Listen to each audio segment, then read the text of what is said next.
we are going to talk about credibility, right? And what credibility looks like, especially showing up online, which is all you really have the option to do right now anyway. So if this is your opportunity to show up and become an expert, and I do want to we will touch on it, but I just want to clarify that whether you're becoming credible source, becoming an expert online doesn't mean that all of a sudden you're now this educator or whatever, that you're not doing what you normally do.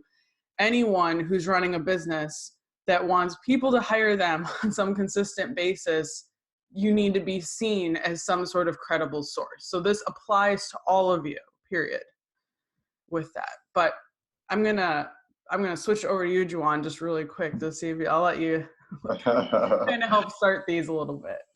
No, I mean, you hit the nail on the head, right? One of the biggest errors in judgment that I see a lot of new entrepreneurs, but quite frankly, seasoned entrepreneurs make the same assumption, right? And is that, look, I don't have time to create this perfectly manicured video or commercial, et cetera, et cetera, et cetera, because I'm working and I don't have time to set aside 20 minutes, 2 hours, 40 hours in a 2-day period of time to do all of this. And the bottom line is, nothing could be further from the truth. I encourage individuals to consider, look, showcase what you're working on. If you are doing carpentry, for instance, and you want people to gain a better understanding of how effective you are in that industry, rather than setting aside time to create some curated content, take a moment while you're working on a job and explain what it is that you're doing, right? Whether it be installing a floor, wall, electrical installations, whatever the case may be, give people an inside look, right? Of course, you ask for permission from the individuals whose residence or property you're working on, right? So you want to make sure that you get their permission. But once you've done that, showcase that work, have a conversation with individuals about why you're using a particular tool, why you're taking a certain type of approach, right? So you're actually creating content as you're working, which quite frankly, I think is of more interest to people and really what they want to see. And so you get to educate and also be authentic at the same time, right? If you're an individual, I'm going to use another example quickly here. If you are, I deal with a lot of individuals who own cleaning companies, right? And so if you are one of those individuals that owns a cleaning company and you are using a particular detergent or a particular cleaning supply or a particular technique or a particular tool to achieve your intended goal, talk about that. Why are you utilizing this particular product or this particular chemical as opposed to another, right? People have children who have allergies. People, aside from, of course, what's going on with the pandemic, those type of services are more important than ever, actually. But even before then, right? People who have certain types of allergies or aren't resistant to certain type of chemicals and certain smells that can cause nausea, et cetera, et cetera, et cetera. There's certain things that are just healthier than others in terms of the environment. Those are the things that you can do and kind of be creative. And once again, create that authentic and educational feel at the same time. You don't have to put yourself out there as, what's the word I'm looking for? As, the second coming of Einstein, right? Right. Showcase what you do and what you're very effective at. And that will garner you far more attention and appreciation. And more importantly, it'll garner more engagement than you just setting aside 5-10 minutes and talking about what it is that you do, right? So that's something I would definitely, I strongly encourage. Yeah, especially in this group here in the Busing Society, I do a thing called Schedule Your Social Workshop. And this is like an opportunity where we work together as a group to write captions and content. We write content for social media. And I always bucket it into 3 groups, right? 3 types of things we're going to talk about. We talk about we're going to have an educational post, a promotional post, and an inspirational post. So even it's like now more than ever is a time that you can be educating, but I want to emphasize again that to what you're speaking about with those 2, education, authenticity, they go hand in hand, right? All the time, right? And it's the reason why we have to educate our audiences is because we have to assume that they don't know anything about what we do. They don't really know anything about what we do. And it's easy for us in whatever we're doing to forget that, right? It's very easy for me to assume a lot about people when I meet them of, oh, surely you know how to do this and you know how to do that and da da da da, or you've heard that or you've heard this. But that's because I'm inundated with it all the time, especially with marketing. It's easy for me to assume that people know how to use these social media platforms or things like that. But that's not necessarily the case, which is why it's important to kind of step back to your beginning a little bit of when you didn't know all those things either, and assume your audience doesn't either. The other thing is that, especially when we're on social media, surely we're always, for the most part, we're trying to connect and engage with people who could be our clients and our customers, but inevitably we are going to be engaging and connecting with as well people who are our peers of what we do too, right? And because we're always seeing maybe like if you're a photographer, you're connecting with other photographers, so you're seeing a lot of photography coming your way. So it's easy again for then you to think, well, everyone else is kind of also seeing a lot of photography, but that someone else's feed, that's not going to be the case, right? So it's easy to assume, and it's easy to jump to the conclusion of, well, I don't really need to educate my audience.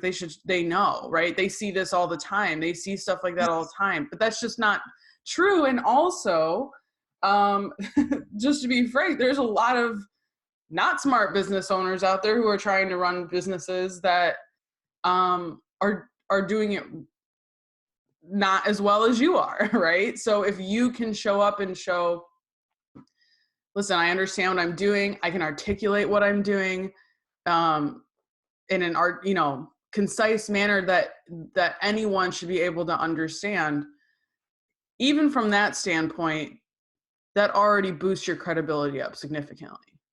Yes, I concur 100%, because there's a flip side of that, right? Now that you have this influx, people are being quote unquote forced, right, to begin to build their business online. Mm-hmm. You also have a lot of individuals who, let's be transparent, I mean, they really did only watch one YouTube video, read half a book, and now they're entrepreneuring and dispensing advice, right? So there's a lot of misinformation out there. There are a lot of individuals who are basically new to social media. And, I can't think of a coquettish way to say it. They're running game on people. Mm-hmm. And the way you kind of separate yourself from those individuals is by literally sharing some of the esoteric knowledge that you have, and you hit the nail right on the head, right? Don't assume that individuals know. If you are a physical trainer, don't assume that individuals know what foods to eat, what type of things to avoid to maximize an aerobic state, right? Don't assume that. Take the time to educate individuals. Talk about how their diets, alcohol, sleep patterns, et cetera, can determine how quickly you go from an aerobic to anaerobic state, for example, right? It's okay to get a little bit nerdy every now and again, just to signal not only to, of course, the general public, but yes, also to your peers, right? That you are a credible individual. You never know who somebody else knows. And just because you may be swimming in the same waters, that does not necessarily mean that you offer the same exact service or value prop, right? There are individuals who are doing work that is similar to you. And I know I personally do this quite frequently. I'm always looking for relationships with professionals and with other business owners that offer or bring something to the table that I may not specialize in, or quite frankly, it may not serve me to deliver.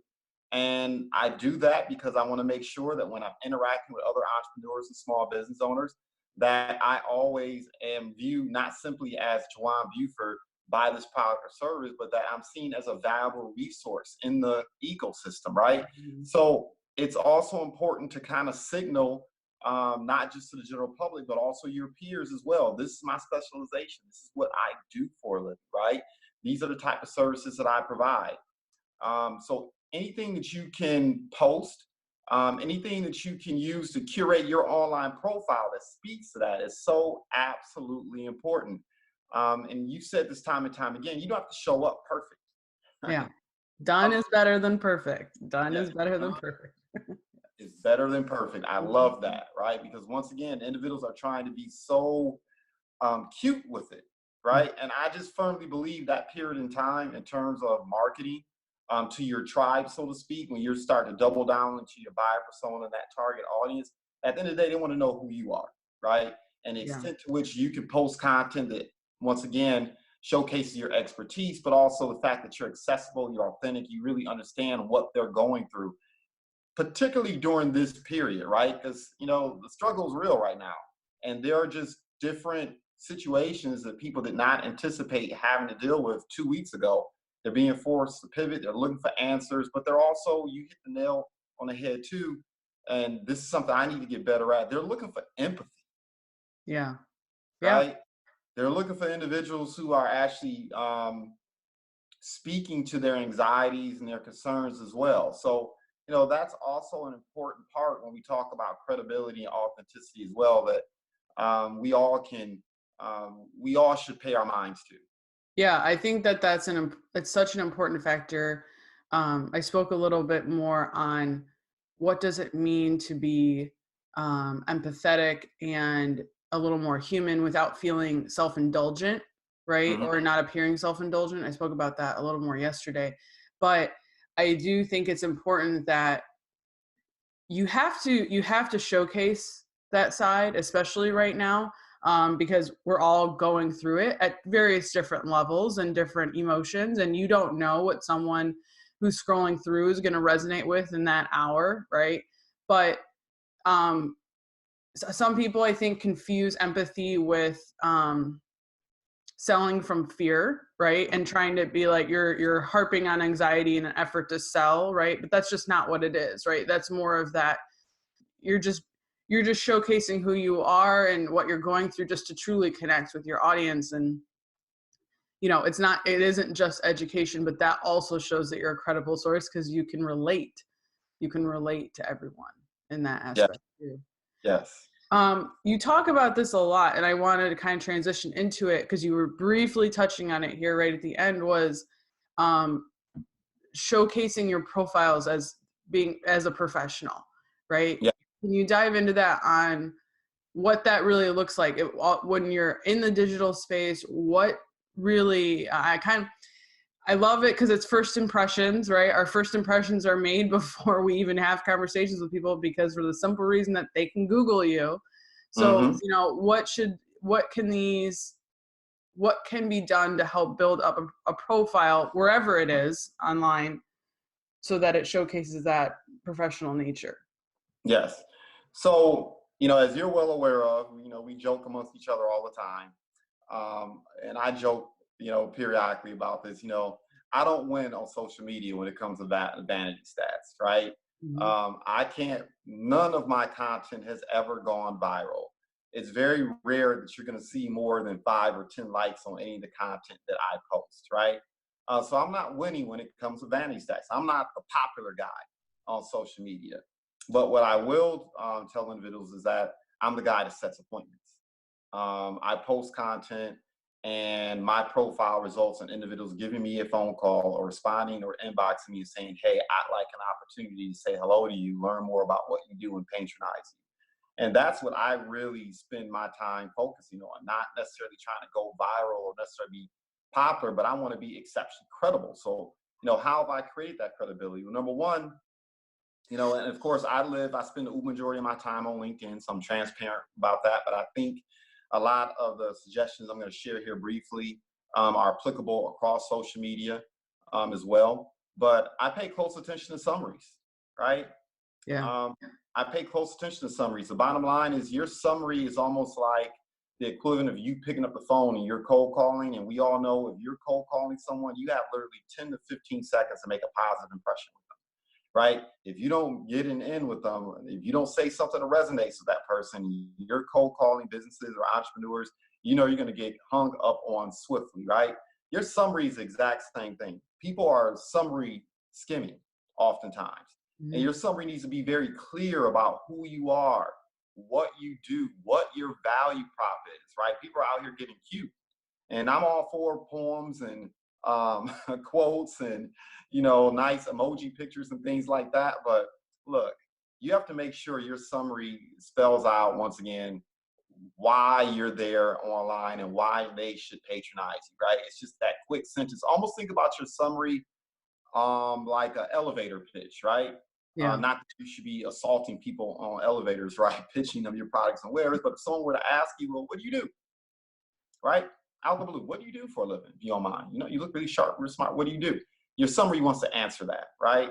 Also, your summary should address specifically what your value prop is.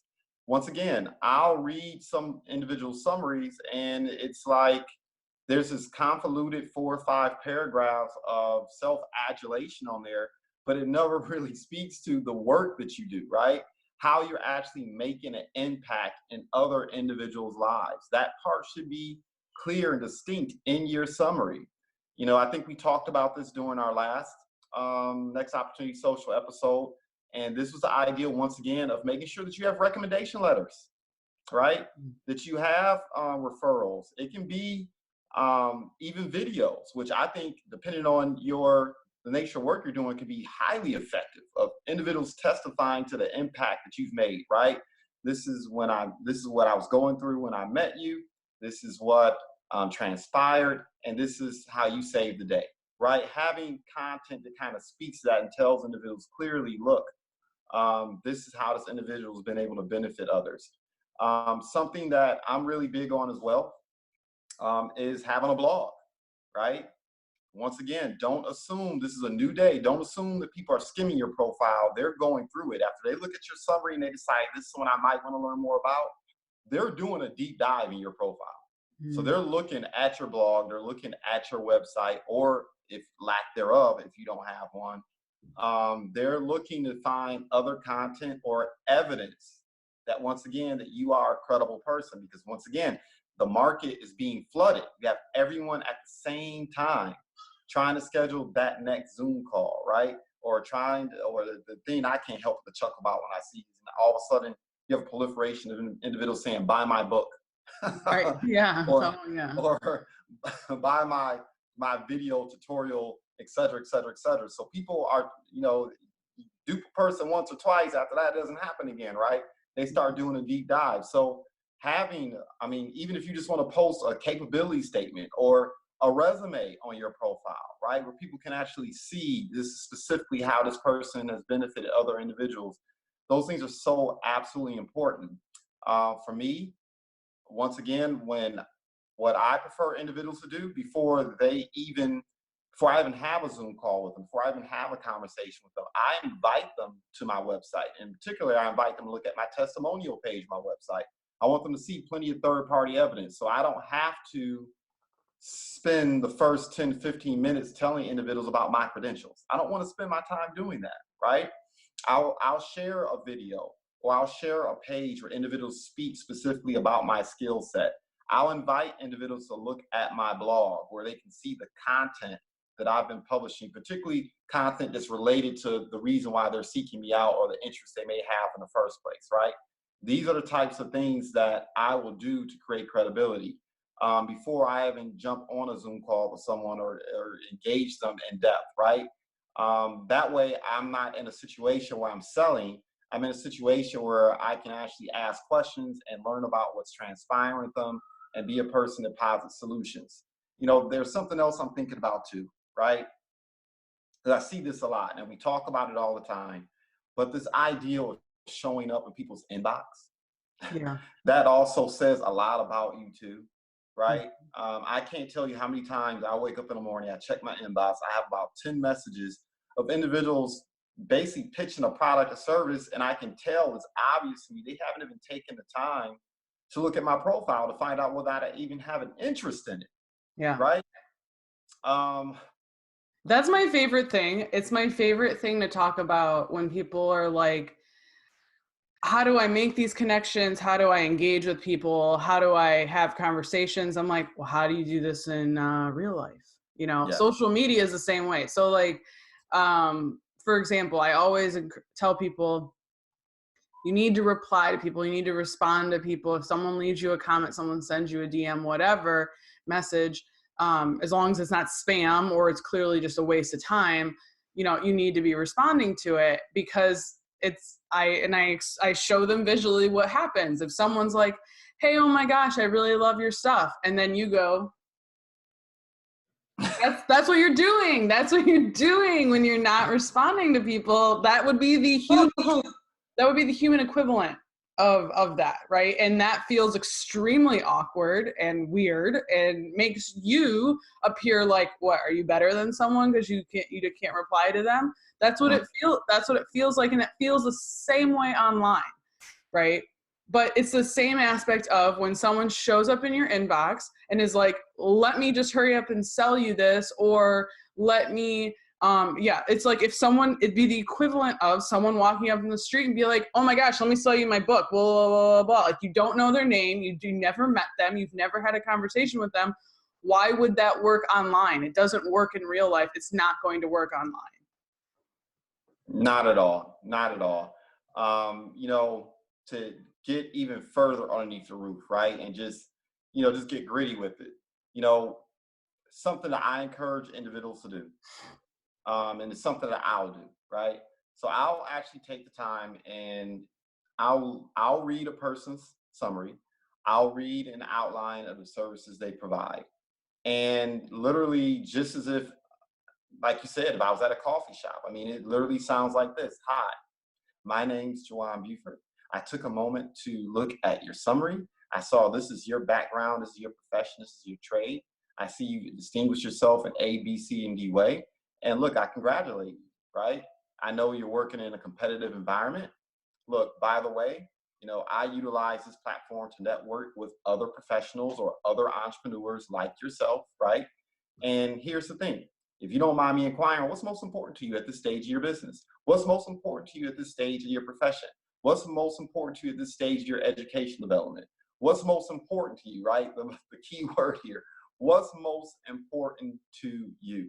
Mm-hmm. What are you taking aim at? And what is a challenge?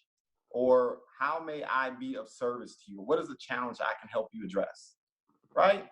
That's how you show up, just like you would, once again, if you were meeting someone for the first time at a coffee shop or at a grocery store. You chit chat a little bit about who you are and what you do. You be inquisitive, you be interested, not interesting, but be interested in them, right? So you can kind of learn and get an idea of whether or not you can be of benefit to them, and then make an offer. Let them know, hey, if I can be of service to you. Look, a person, when you approach someone like that and you give them an opportunity to speak first about what it is they enjoy doing, there's a book out there called Dale Carnegie, How to Win Friends and Influence People. A business owner in particular, their favorite topic is what they do and why they do it. Mm-hmm. Inviting them to share that information with you will do volumes for your ability to engage more individuals and have more responsive and substantive conversation. But indirectly, what you're also inviting them to do is do what? Take a look at your profile.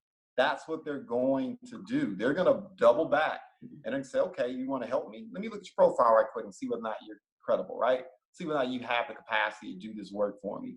And now once they look at your profile, assuming you have certain things in place, right? I think at some point we probably need to have another conversation and almost bullet point, almost illustrate, okay, these are the things you should do in your profile. This is what it should look like, right?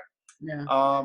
There's a greater likelihood that you're going to be able to engage that person and have a substantive conversation, which could lead to doing business, right? So, I mean, that's how I think about it in my mind when I kind of walk through the behavioral assembly line, if you will, in terms of how I engage individuals and what I anticipate their next actions are going to be. And that's what I'd encourage people to really think critically about, right? Mm-hmm. I'm going to be redundant because you already said it, right? Treat people the way you would normally. Don't jump online and become some different type of animal altogether. No, the game is the same, right? Yeah.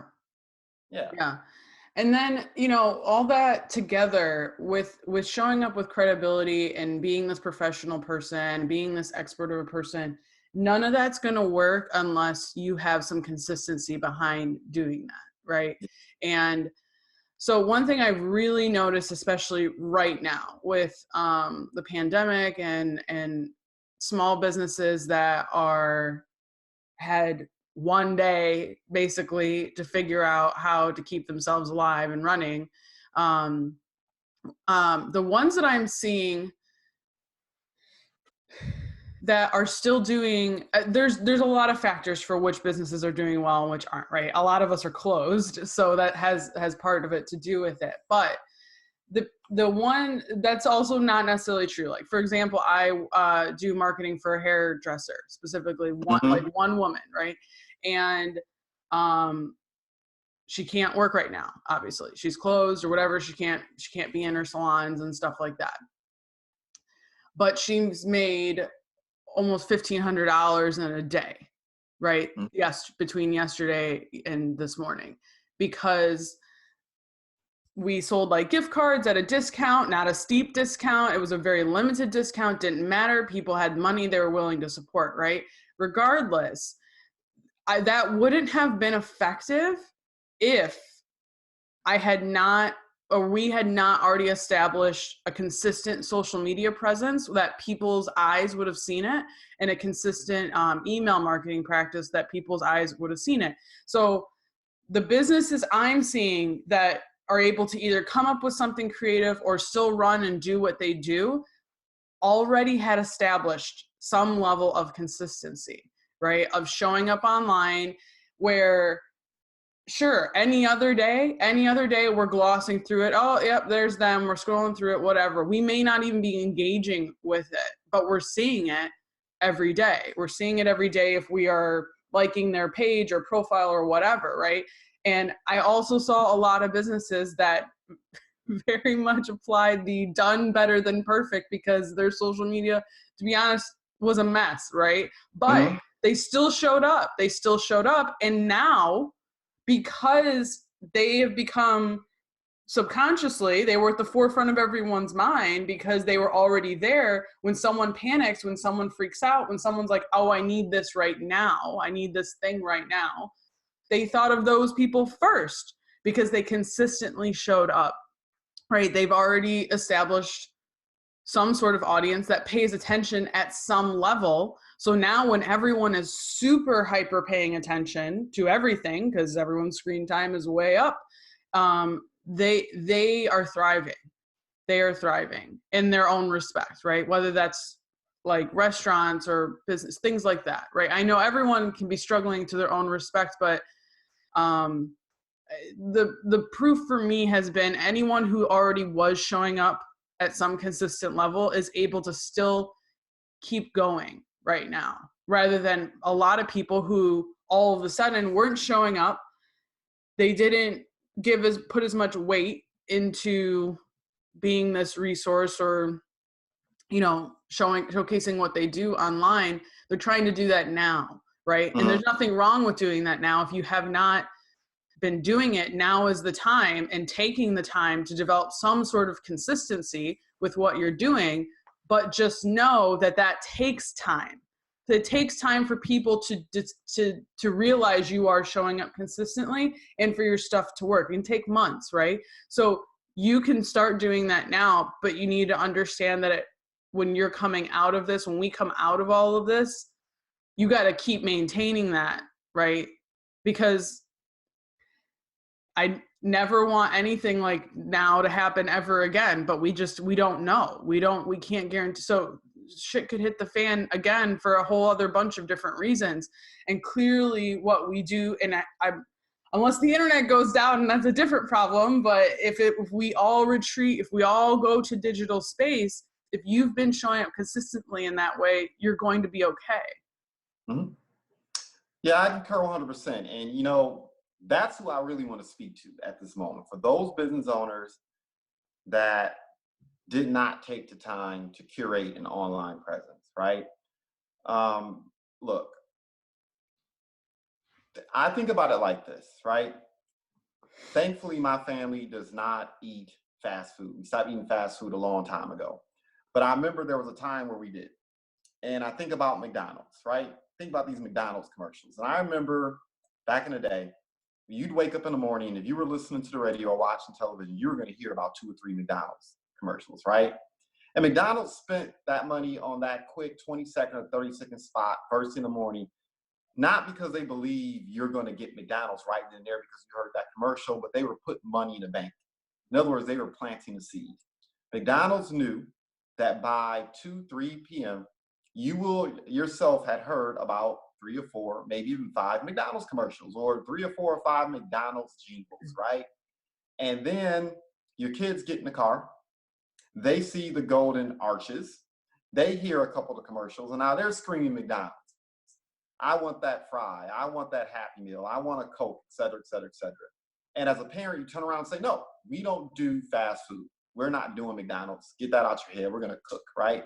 But as you're driving, they see another set of gold arches. And, oh, here's another jingle from McDonald's on the radio or television set. So they have hit you 4, 5, 6, 7, 8 different times. Your children are singing the McDonald's jingle. And as a parent, we've all been there, right? For the parents who are listening to this. Yeah. You wear down and you make that turn into the McDonald's driveway because you've seen the jingle, I don't know how many different times. The kids are clamoring for it. And you drive into McDonald's. Well, guess what? To an extent, that's how it works in social media. These opportunities for you to share who you are and what you do and what your expertise is, you're making deposits in the bank. Yeah. And it may not result in an immediate result. It may not result in an immediate buying decision. But what you're doing is you're making sure that they're salient, that you're top of mind. So when the issue does come up, when the need does arise, when the questions arise, the individuals think about you first. They'll go to your content because you've been salient, you've been available, you've been accessible, right? You've touched them a couple times. And that's how I want business owners and entrepreneurs to utilize this period now. Even if you're in a situation where, quite frankly, because of the social distancing, I like to better refer to as physical distancing, you should be engaging each other socially more than ever. And look, this is really important to me, right? Because I'm going to go on for a little bit of tangent, because here's the thing. You have a lot of individuals like myself who don't watch television, who, quite frankly, I don't spend all day long scanning over social media. I just don't.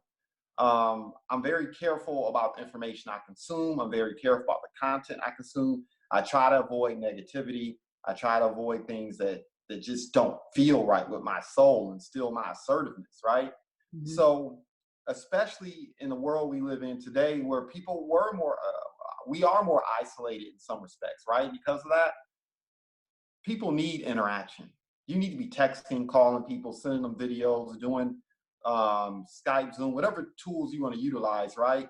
This whole social distancing, we need to kind of turn that on its head and say physical distancing. We need to be engaging people more than ever, because there are people right now who feel isolated, where the only time they went out to meet, the only time they really engaged and met people because they weren't on social media or they weren't on television all day long was to walk out their door and go next door to see the neighbor, right? Or drive to some type of social gathering, or walk to us, or jog to the park. That's how they interacted. We need to wrap our arms around those people right now. And it's just something that I've been thinking about so often. I just want to share that, right? Yeah. I just had to get off my chest. But okay, with that being said. No, it's important. It is. I feel that too. I see the same thing of like anyone who's basically stuck by themselves right now, or they're very isolated. It's very easy for them to fall into that hole of staying there for too long. So I get it. So, I really want to focus this on the business owners who have not established a presence, because it's not too late. It's never too late. Right. And here's the thing, and you touched on it. Another pandemic or another issue that, forces us to behave the way we're behaving now is not going to be required again to create what's going to, what am I saying is this: a new behavior is emerging, and that behavior isn't going anywhere. Mm-hmm. Don't think for a moment that people are going to all of a sudden stop doing deep dives online. No, this is here to stay, and you have to accept and be aware of that. It's just like even before, I would say 5, 10 years ago. I remember 20 years ago, if I wanted to buy a gym shoe, I would literally get in the car, okay? I would catch the bus. I was still in college then, right? Wow, I'm just reminding myself how old I am. Anyway, I would make the commute to the store to get the shoe, right? several years ago, no way in the world I would do that. I would jump online first. I would do a little bit of research on the shoe. I would compare the shoe prices. I would do a comparative analysis. And then I may get in the car to go purchase a shoe. Well, recently, I won't even make the commute, right? If I know my shoe size, it meets my needs, I've done a comparative analysis, I'm happy with what I see, I'm gonna go online, I'm gonna buy that shoe. I'm not gonna make a 20, 30-minute commute somewhere when I don't have to, right? Well, behavior is gonna change in much the same way. People are going to go online and do a deeper dive first because they have no choice right now, but that behavior is not going away. So I don't care if you're selling paint, I don't care if you're selling tennis shoes, tennis rackets, clothing, electronics, consultative services, it doesn't matter. This is going to become the new normal. And so it's incumbent upon you to double down now and start creating that content, because this behavior isn't going to change. This is the future. And I just can't articulate that enough. This is, start putting money in the bank right now. So you're not able to deliver your services, okay, start creating content, talking about your value prop right now. Be first of mind, make sure that you're present in people's minds. So when we do emerge and we are in a place where we can begin interacting again and talking and engaging as we did previously, people think about you first. If I'm a restaurant owner, okay, right, I get it. And look, my heart goes out to you if you're a restaurant owner. Number one, being a restaurant owner was already the most difficult profession in the entire world. Yes. Like, I have so much respect for restaurant owners. My goodness. Man, the commitment this requires. So if you're a restaurant owner, I can't even imagine how traumatic this is for you. But what I want to encourage you to do is to continue to find ways to engage individuals about the culture that you built at that restaurant, and continue to find ways to talk to individuals about, you know, the history, the recipes, the reason why the restaurant was there for being in the first place. Begin to shape a narrative in terms of, you know, how you cannot wait until this period is lifted, and the different things you're going to have in store for individuals when they walk in through your doors again, right? Now's the time to start doing things like that, laying the groundwork. And it does, if you're in insurance planning, right? I've talked to a lot of insurance agents, their heads are in the sand right now. No, now is not the time to be putting your head in the sand. Start having these conversations again, right? Talk about the importance of planning, especially during circumstances like this and what's going to transpire afterwards. I mean, just be present. Yeah. And it doesn't mean show up and be annoying now. You don't want to be emailing everyone every day. You don't want to be posting content just for the sake of posting content, but please don't put your head in the sand. Mm-hmm. Absolutely. Hopefully the point has been made. That I hope so. I hope that everyone understands, like, just to show up and be credible. It just takes you putting your head down and doing it a little bit. It might feel uncomfortable or confusing, or you're not sure which direction to go, this way, that way, when you're doing it, but you got to start somewhere so that you can get some sort of feedback and data and understanding of, like, oh, well, here's more what people want to see. And it's going to become more clear. So if you're not clear on where to start now, just start with something, right? And it will become more clear as people react with you and engage with you and stuff like that. That's usually how it works. You need to let your audience decide how to take that path with you a little bit, rather than just trying to force them to know things you want them to know. But yeah. All right, Facebook. I hope this was helpful for you.